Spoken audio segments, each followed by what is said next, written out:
नमस्कार। अतीक अहमद और अशरफ अहमद से मिलती जुलती कहानी है मुख्तार अंसारी और अफजाल अंसारी की।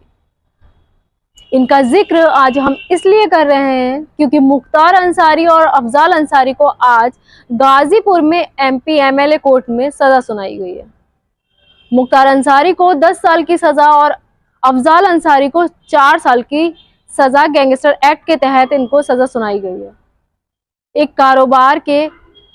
एक कारोबारी के अपहरण और बीजेपी के विधायक कृष्णनंदन रॉय की हत्या का वह मामला जिसे पढ़ने के बाद आज भी आपके रोंगटे खड़े हो जाएंगे। अब सत्ता पक्ष जो काफी जोश में कह रहा है कि देखिए अपराधी को जेल भेज रहे हैं, हमने अच्छी पैरवी की वरना ये मुख्तार अंसारी कृष्णनंदन रॉय के मामले में बरी हो रहे थे, सबूत नहीं मिल रहे थे।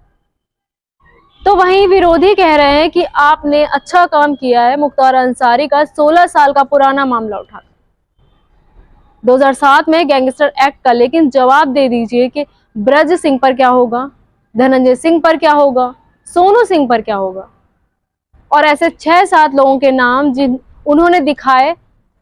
आज इसको लेकर के आरोप लगाया कि जिनके नाम के आगे सिंह सिंह सिंह है उनको बचाना है। अब वह मामला हम कभी और चर्चा करेंगे, लेकिन आज हम इस वीडियो के माध्यम से चर्चा करेंगे कि कैसे अतीक अहमद और अशरफ अहमद की कहानी जो है मुख्तार अंसारी अफजल अंसारी दोनों की कहानी से कितनी मिलती जुलती है। इतनी ज्यादा कि आप कहेंगे कि ये तो लगभग एक जैसी है। अब वह एक चीज क्या है, अतीक और अशरफ के पिता एक तांगे वाले थे जो कि गरीब सामान्य परिवार से थे, लेकिन अशरफ और मुख्तार की जो कहानी है मिलती जुलती है। अतीक और अशरफ की जो कहानी मुख्तार और अफजल की कहानी में अंतर ये करती है, इनका बैकग्राउंड बड़ा अच्छा था। अतीक के पिताजी भले ही तांगे वाले थे, लेकिन मुख्तार अंसारी के पिता कम्युनिस्ट नेता थे, अच्छी छवि थी उनकी। लेकिन उनके दादाजी जो हैं वह कांग्रेस पार्टी के अध्यक्ष थे। अगर मैं गलत नहीं हूं तो शायद 1927 में कांग्रेस को उन्होंने प्रेजेंट किया। मुख्तार अंसारी के जो नाना जी हैं उनको आज भी देश का बच्चा बच्चा सम्मान देता है, ब्रिगेडियर उस्मान, जिन्होंने 1947 की लड़ाई में अपने प्राणों को न्यौछावर कर दिया और बाद में उन्होंने महावीर चक्र से सम्मानित किया गया। मुख्तार अंसारी के चाचा जी जिनका नाम है डॉक्टर हामिद अंसारी, तो यह तो परिवार है। उनका बैकग्राउंड जो है वो बहुत ही जबरदस्त है। ऐसा बैकग्राउंड है जिसमें आपको सम्मान करना पड़ेगा। एक उपराष्ट्रपति, एक कांग्रेस से प्रेसिडेंट जिनका गांधी जी के साथ देश की लड़ाई की भूमिका, और तीसरा नाम है उनके नाना जी ब्रिगेडियर उस्मान, जो अपने आप में एक सम्मानजनक परिवार है। लेकिन यह बस वहीं तक सीमित रहा और इसीलिए हमें लगा कि आज क्यों ना इस पर चर्चा की जाए, उनके परिवार को लेकर और दोनों में सिमिलरिटी देखी जाए। अतीक अहमद कौन था? एक माफिया बाहुबली सियासतदार था जिसका अपने इलाके में रॉबिनहुड छवि थी। मुख्तार अंसारी कौन है? एक माफिया बाहुबली जो अपने इलाके में रॉबिनहुड की छवि के तौर पर जाना जाता है, लेकिन जेल में बंद रहकर जो चुनाव जीत गया। अतीक भी यही था। अशरफ अहमद जिसने विधायकी जीती। अफजाल अंसारी कौन है? 6 बार के लगातार विधायक और मौजूदा गाजीपुर के सांसद, वह सांसद जिन्होंने जम्मू कश्मीर में मौजूदा राज्यपाल डॉक्टर मनोज सिन्हा, जिनके मुख्यमंत्री बनने की खबरें तेज हो रही थी, उनको चुनाव में हराया था,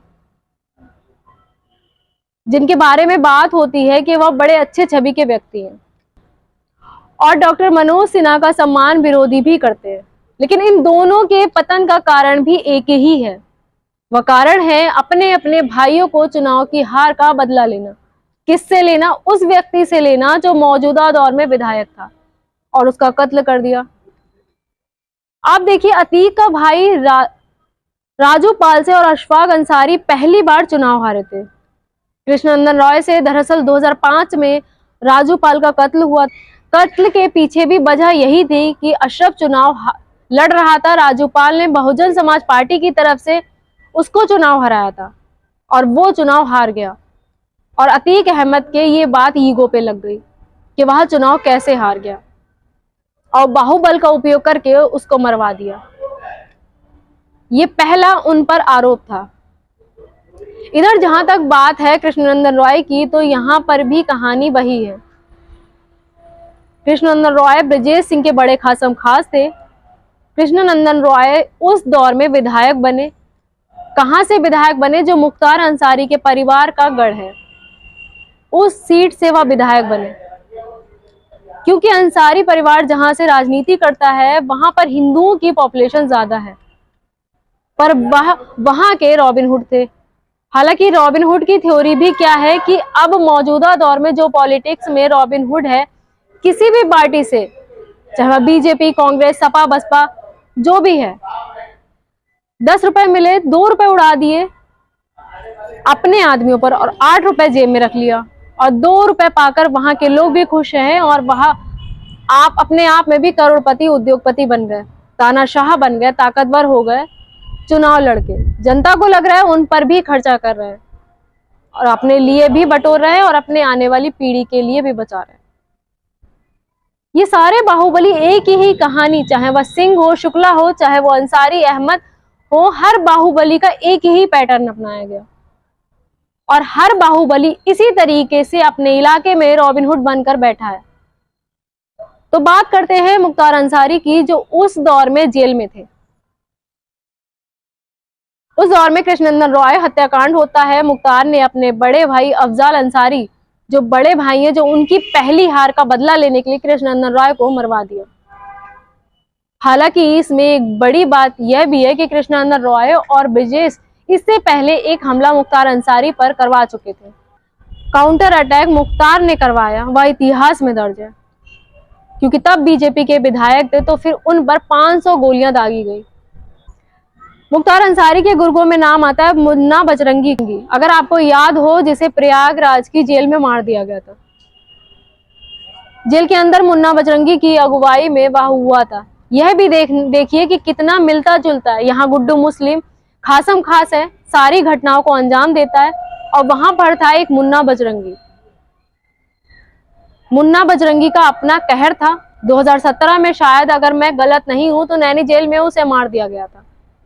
उसके मरने की खबर आई थी, और वहीं से मुख्तार अंसारी की ताकत कम हो गई थी, क्योंकि सारा ग्रोह वहीं से चलता था। लेकिन वह हत्याकांड आज भी लोगों में ताजा है। जो 500 गोलियां चलाई थी कृष्णनंदन रॉय पर, जिनमें उनके शरीर से अकेले 60 से 70 गोलियां निकली, और उसका ये मैसेज था कि तुम्हारे इलाके में मारा है, घुस कर मारा है। वैसा ही संदेश जैसा राजू पाल हत्याकांड में अतीक के गुर्गों ने दिया था। अच्छा, एक और गौर करने वाली बात है कि दोनों की मौत साल 2005 में हुई। राजूपाल हत्याकांड हुआ 2005 में। राजूपाल की शादी 15 दिन पहले हुई थी, उसके बाद उसके पति को मार दिया गया। और इधर कृष्ण रॉय नंदन की हत्या हुई। 500 गोलियां और 60 गोलियां उनके शरीर से निकली थी। यह भी कहा जाता है कि 60 से 70 गोलियां, लेकिन एक भयावन कांड था। दोनों कांड में सबूत जो थे वह मिटाने की कोशिश की गई। दोनों ही कांड में, राजू हत्याकांड में भी सारे सबूतों को हटा दिया गया। कुछ को मार दिया गया, कुछ को मरवा दिया गया, कुछ को पैसे देकर चुप करा दिया गया। उधर भी मामला यही था, लेकिन मुख्तार पर गैंगस्टर लग जाता है, और कृष्णनंदन रॉय हत्याकांड पर उनको कुछ भी नहीं हुआ, गवाह ही नहीं मिल रहे थे। सोचिए, 17 साल बाद ये मामला उठा है। इसमें सिमिलरिटी तो है, भाई को लेकर के हत्या करवाना, उनकी हार को लेकर के हत्या करवाना। दोनों ये खास गुर्गे हैं, मुन्ना बजरंगी, गुड्डू मुस्लिम। फिलहाल अतीक अहमद की पत्नी शाइस्ता परवीन फरार है। उधर मुख्तार अंसारी की पत्नी भी फरार है। दोनों इस वक्त यूपी में नंबर 1, नंबर 2 इनामी फरार है। नंबर 1 इनामी है मुख्तार की पत्नी, नंबर 2 पर इनामी है अतीक अहमद की पत्नी। एक सिमिलरिटी और आपको दिखाते हैं।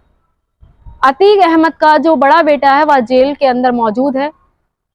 यहाँ पर मुख्तार अंसारी का जो एक बेटा है वह विधायक है, अब्बास अंसारी उसका नाम है, और वह भी फिलहाल जेल में है। हालांकि वह भी एक दिलचस्प कैरेक्टर है। अब उन पर भी कई मुकदमे दर्ज हुए। उनकी पत्नी निखत जो है, उनके साथ उनके चर्चे काफी ज्यादा हैं। निखत की खूबसूरती को लेकर भी चर्चा काफी है।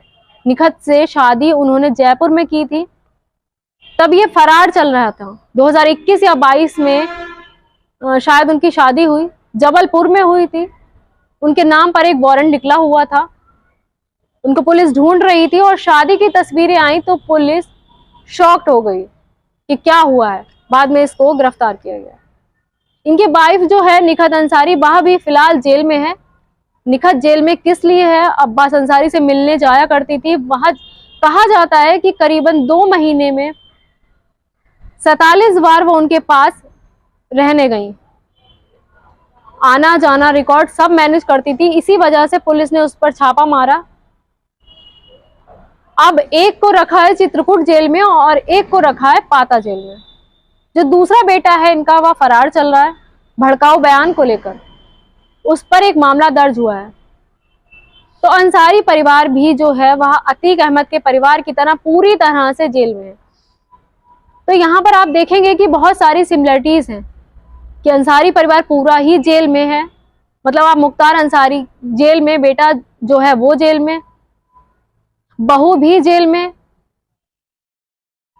छोटा बेटा फरार है। एक बड़े भाई साहब जो है सांसद थे, वह आज उन्हें भी सजा हो गई और अब भी वह भी जेल में है। कृष्णानंदन हत्याकांड जो है काफी सेंसिटिव मामला था, जेल जाना था। एक सवाल जो है वो विरोधी लगातार उठा रहे हैं और ये सवाल उठ रहा है कि पहले आजम खां की प्रॉपर्टी, अब बेटे का चुनाव जो है वो खराब हो गया। पिता की वजह से वह अलग अलग मामलों में जेल गए, चाहे वह किताब चोरी का मामला हो या अलग अलग मामले। उसके बाद अतीक अहमद का परिवार, हालांकि अतीक अहमद और आजम खां में जमीन आसमान का फर्क है। अतीक अहमद माफिया है, आजम खां माफिया नहीं है। वो मुस्लिमों की रहनुमाई करते हैं। लेकिन उसके बाद अतीक अहमद, तीसरा नाम मुख्तार अंसारी, विरोधी ये सवाल पूछ रहे हैं कि क्या जानबूझकर एक ही जगह पर टारगेट किया जा रहा है। ये जवाब हम आप पर छोड़ते हैं, आप हमें कमेंट सेक्शन में बता सकते हैं। धन्यवाद।